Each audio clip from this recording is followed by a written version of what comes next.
And thanks everybody for having me. Let's see if I can screw this up. Hey, Aliupa. So my Icelandic friends told me to say that, so they might have just been giving me a curse in Swedish. I don't really know.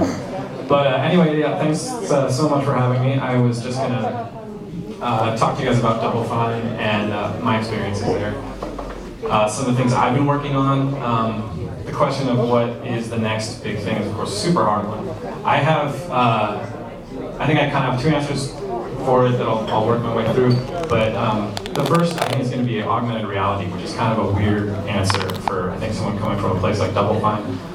So hopefully, I'll be able to explain how we got from adventure games to augmented reality.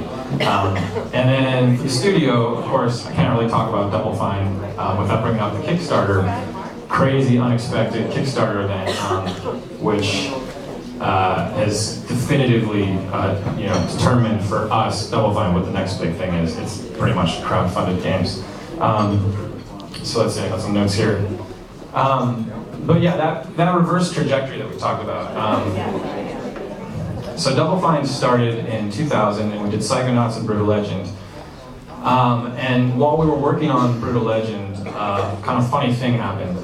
Tim wanted to break the studio up into smaller teams and do these like little game jams, little 2-week projects, which were super fun. The teams needed it. We were kind of like creatively stagnated. So we broke and did these small projects, generated about 8 games, and then the rug was kind of pulled out from under us, and the sequel to Brutal Legend was canceled. So we found ourselves really between a rock and a hard place. We didn't know what we were going to do, but thank God we had these 8 games, of which we picked 4 and pitched them, and eventually got them signed. And kind of miraculously, they were all shipped within a year. And there's a really cool talk on this tomorrow. It's called Creative Panic: How Agility Turned Terror into Triumph. And that's with the project leads of those 4 projects, along with Tim, and they're going to talk about going through that kind of process. I think it's going to be super fun. So on the topic of these like small games, these Amnesia Fortnite projects, that was the name of the game jam, that kind of set Double Fine down on this path where we were doing more and more rapid prototyping, and that's kind of how I think we got into augmented reality. So we developed kind of a company culture where we could work on anything we wanted to work on, and all these ideas were fair game. And then when Tim decided to work on things for the Kinect, it just became something that we wanted to try. We decided to rapid prototype out some augmented reality ideas, and this turned into the game Double Fine Happy Action Theater, which is a game that we just released. I think it's super fun. You should totally check it out if you haven't. It's we detect the depth and the color in your living room, and we do things like accumulate snow on upward-facing surfaces and let you throw snowball fights and freeze yourself. We fill your room with hot lava so that you can kind of like play hot lava monster, but you'll actually be in real hot lava, and construct a small town that you can stomp around in and destroy. And I've just been seeing more and more of these hints that augmented reality is actually, for the first time, really going to happen. It's like every year, it's like, oh, this is your augmented reality. It's actually going to start to happen and be cool. But with like some of these new technologies, we've got CCD cameras that can take red, green, blue, and depth. Those are coming to market, and they'll end up on our phones. So anyway, that personally, for me, is something I'm really keeping my eye on, and I'm super excited about. So that's kind of my thing.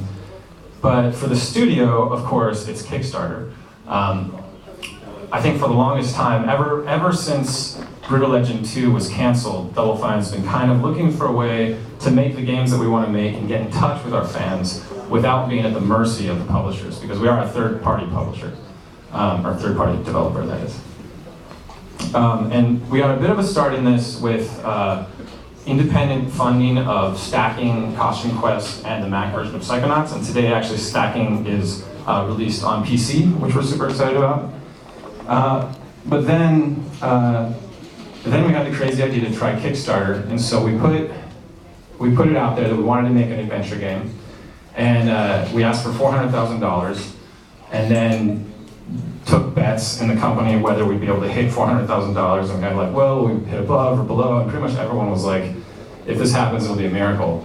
And then before we knew it, 24 hours later, we were all sitting in front of our big TV, like with champagne, just waiting for it to hit $1 million, and then like hitting refresh, and just like completely not being able to believe what was happening. And that kind of like pushed us over the edge kind of firmly into self-publishing and crowd-funded games.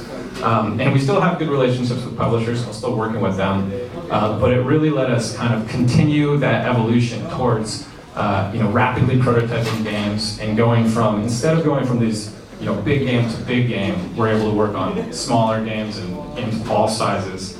And for me as a game developer, that's just, honestly, it's been an amazing place to be and an amazing trajectory, because with every step along that way, it's been more fun to make games. So big games I enjoy working on, but when you can ship multiple games in a year and have them be in entirely different genres and go from making a heavy metal zeppelin that's lit on fire crashing into the earth, and then you're trying to make a little wooden Matryoshka doll fart. It's really fun to just be able to work on all those different things. Anyway, yeah, that's pretty much all I got. Thanks, guys.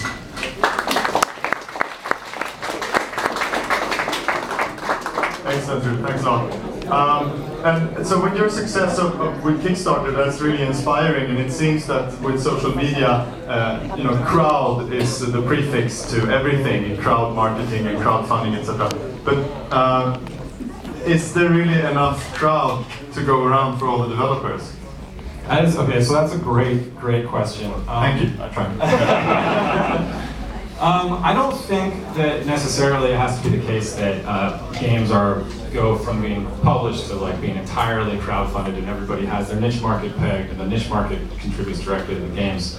But I think for those niche markets, you'll always have like your Call of Duty shooters and you'll have your like big titles. But I think that if you're interested in doing something that's off the beaten path, I think you'll know if you're far enough off the beaten path when you can crowdfund something.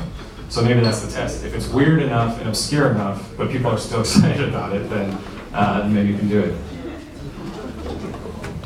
Brilliant, thank you. It becomes the